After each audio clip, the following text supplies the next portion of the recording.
who filed jointly and made less than $150,000 and have dependents will receive the most. We're talking about $1,050. That's $350 per person plus another $350 for dependents. This is the largest bracket, representing more than 80% of beneficiaries out there. Individual filers who... A huge day is coming for Social Security beneficiaries, those of you on SSI and those of you on SSDI. There is a ton of information about the fourth stimulus check, Social Security benefits that I want you guys to know, so continue watching this video. In September, more than 48 million retired workers received Social Security benefits, and yet there are many individuals who remain disinformed about the program. For instance, a survey by the Nationwide Retirement Institute shows that more than 2/3 of Americans don't know the benefits increase largely based on inflation. The Social Security Administration does indeed enact a cost of living adjustment each year to try and help beneficiaries keep up with rising prices. In fact, after battling runaway inflation over the past year, beneficiaries will see the largest COLA in 4 decades in 2023. But a few other important changes are coming to Social Security next year. Scorching inflation hit the U.S. economy hard in the past year, driving up the cost of food, utilities, and medical care, among other necessary goods and services. Fortunately, Social Security benefits will get an 8.7% COLA in 2023 to impact the rising prices that everyone's facing. And there will be the largest COLA in 1982. So, in December, beneficiaries will receive a COLA notice by mail, providing the exact details of the new benefit amount. The SSA estimates that the average benefit paid to retired workers will rise by about $150 to $1,827 per month in 2023. That means the average retiree will see an extra $752 over the course of the year. The Social Security Administration identifies any individual on retirement benefits as a retiree. It's possible to keep working while receiving Social Security checks, and that said, in addition to the permanent penalty for claiming Social Security early, workers claiming benefits prior to full retirement age, which is also known as FRA, may receive a temporary benefit reduction based on their income. The earnings limits typically increase each year based on changes in general wage levels. In 2023, the lower limit is $21,000 and the higher limit is $56,000. For beneficiaries under FRA for the entire year, $1 in benefits will be withheld for every $2 in earnings that exceeds $21,240. But for beneficiaries who will attain FRA in 2023, $1 in benefits will be withheld for every $3 in earnings exceeding $56,000 prior to the reaching of FRA. The formula used to calculate Social Security benefits is adjusted annually to account for changes in general wage levels. That means the maximum benefit payable to newly retired workers increases yearly. But the actual amount also depends on the individual's age when they claim Social Security. According to data, very few people actually qualify for the maximum benefit.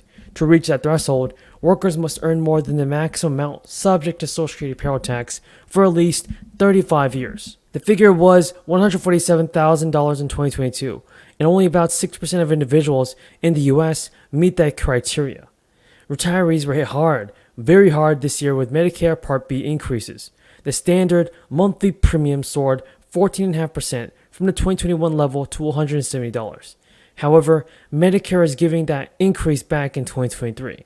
The standard monthly Medicare Part B premium for 2023 will fall $5.20 to $164. To add icing to the cake, the annual deductible for Medicare Part B will decline by $7 to $226. The biggest problem with the huge Social Security increase is that it could be too little. Retirees have already faced higher costs due to skyrocketing inflation this year.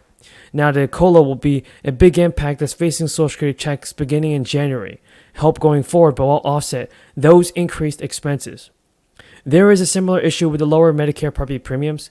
It's certainly a positive development for retirees' monthly benefit payments for Medicare Part B to decrease. But they've had to shell out a lot more each month for premiums throughout 2022 when the extra money would have been especially helpful. If not, they have your information and they would mail you that check. So pay attention to your mail. You might have a $600 check there shortly. Okay, wow. And then, yeah, what's the timeline for this? Well, they're starting to get those out. So I would guess you're going to see those over the next 2 months. It usually takes a little while to disperse all of those. Okay. All right. Good to know. Definitely something you need to know about. All right. Well, last week we talked about the outlook for the housing market across the country. Then we learned that The median home sales price here in Bakersfield actually hit a new high that it hasn't seen since 2006. So it's also kind of mirroring the trend that we're seeing across the Jerome Powell just made a huge announcement on inflation. A new Social Security bill has been proposed by top Republicans. If the bill passes, it could affect many seniors financially. Watch to the end because you definitely don't want to miss out on this. There is a big update on inflation. Jerome Powell told lawmakers that the central bank is determined to bring down inflation and has the ability to do so and make it happen. During a meeting with the Senate Banking Committee, Powell stated, "At the Fed, we understand the hardship high inflation is causing. We are strongly committed to bringing inflation back down, and we are moving expeditiously to do so.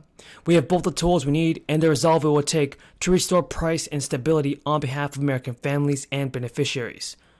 Along with expressing resolve on inflation, Powell said economic conditions are generally favorable, with a strong labor market and persistently high demand.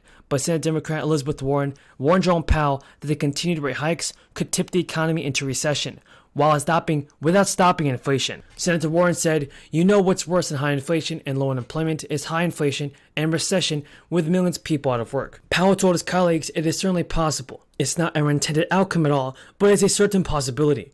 And frankly, the events over the last few months around the world have made it even more difficult for people to achieve what they want, which is 2% inflation and is still a strong labor market. Powell has stressed that he thinks tighter monetary policy will be an effective tool against inflation, and has said he thinks the economy is well positioned to make things happen.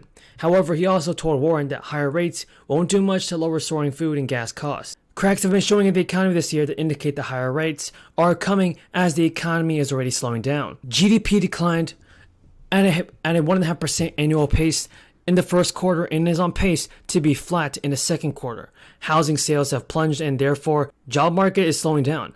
Despite the economic wobbles, Powell and his policymakers have indicated that rate hikes will continue. Projections released at the meeting last week point to the Fed's benchmark short-term borrowing rate rising rate to 3.4% by the end of this year, from its current targeted range of 1.5% to 1.75%.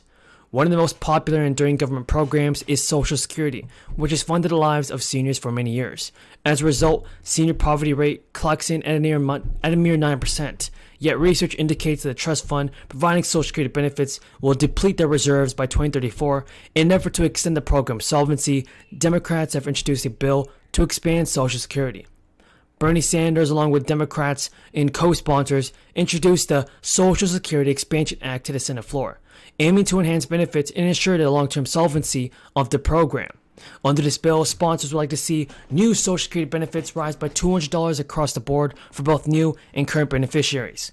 The bill would also change the existing Social Security cost of living adjustment to more heavily weights on the cost of health care and prescriptions. Woman from Massachusetts, Ms. Presley, is now recognized for 5 minutes. Thank you, Madam Chair. Chairman Powell, without question, the Fed has a role to play in healing our economy. But as with any treatment, the wrong medication can cause even more harm and make the patient more ill.